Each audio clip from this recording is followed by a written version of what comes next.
A brush touches paper. One line. No pencil underneath it, no sketch, no reference photograph, no eraser, because he never used one. Now pull back. That line is one corner of a wall 10 meters long, already covered edge to edge in hundreds of figures.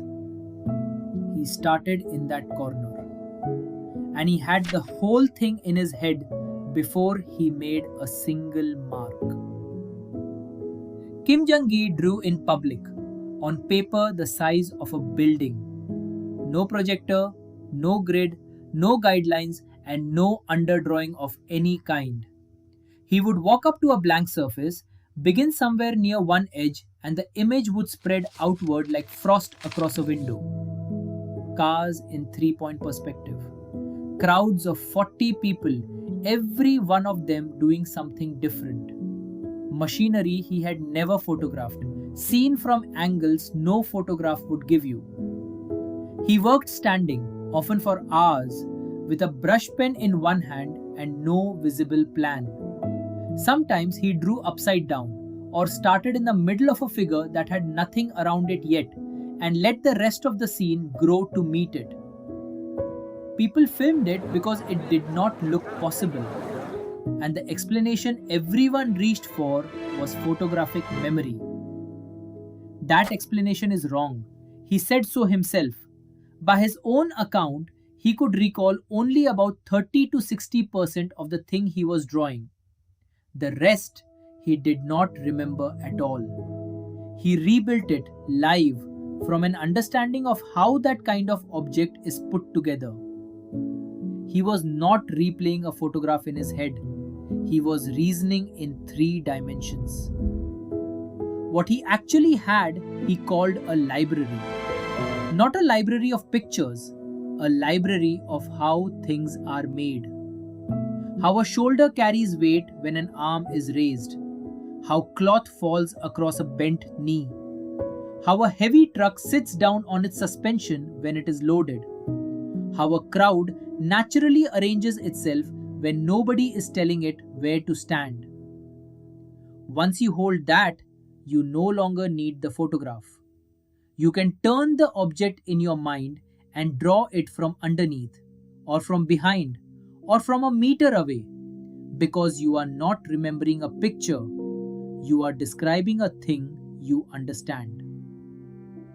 And he built that library the boring way, by looking for decades, harder than anyone around him. He did not copy photographs, and he was blunt about why. Copying trains your hand to follow a line. It does not teach you what the thing actually is. You finish the drawing knowing no more than when you started. So he would study something closely, then close the book, then draw it from memory, and only then go back and find out exactly what he had got wrong. That last step is the one almost everybody skips. The comparison. The part where you find out your memory was lying to you and in which direction.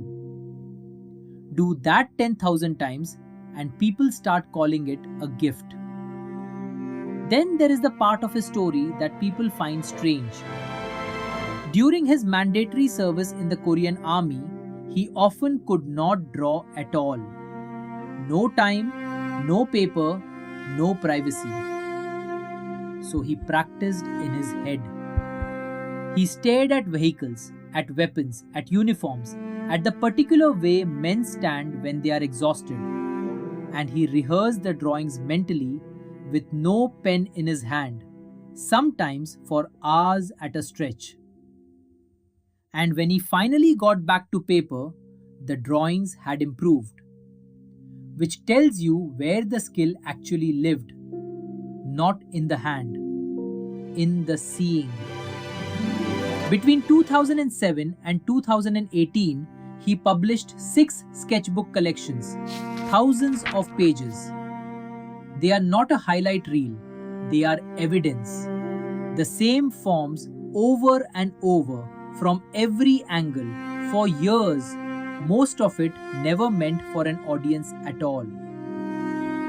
He also held a Guinness World Record for the longest drawing ever made by a single person. None of that came from a gift. It came from volume and from a refusal to look away from something until he understood it. In October of 2022, he was in Paris for an exhibition of his own work. He was due to fly to New York the following day for Comic Con. He felt chest pains. He died of a heart attack in Paris at 47 years old. He had spent almost his entire working life demonstrating the method in public, on camera, for free. He never once treated it as a secret. And then, within days of his death, something happened that turned his life's work into an argument. A developer collected his drawings from image searches without permission from Kim or from his publishers and fed them into an image generator. He released it publicly and called it a tribute. Type a prompt, get a Jung Gi. The response from artists was immediate and it was fury. Because the model had learned the look, the brush weight, the density of a crowd, the confidence of the line, the surface of 30 years of work absorbed in an afternoon.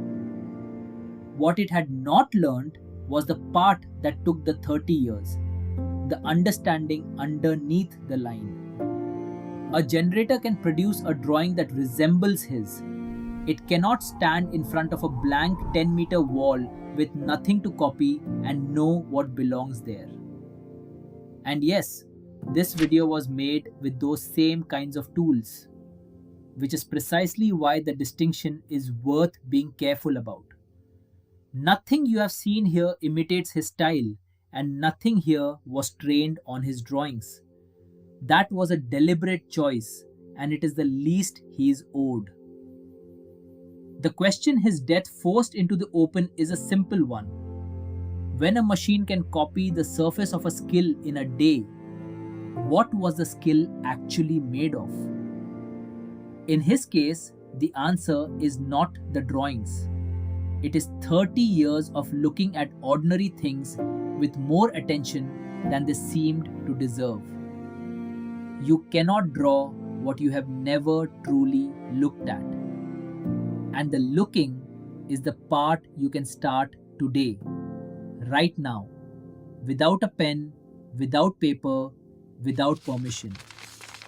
Stay curious.